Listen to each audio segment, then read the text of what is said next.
చూసారు కదండి, మనము అంతా కూడా బ్యాక్ సైడ్ ఇప్పుడు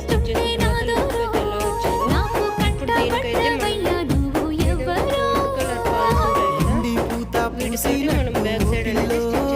ఎలిగిపోతున్నావే సుక్క లెక్క మా ఊళ్ళో నిదుర పడుతలేదే నిన్ను చూసి ఊహల్లో. ఇలా మనకు ఎప్పుడైనా సరే ఆల్రెడీ మనం పూజ చేసిన రోజెస్ కూడా నీట్గా అనేది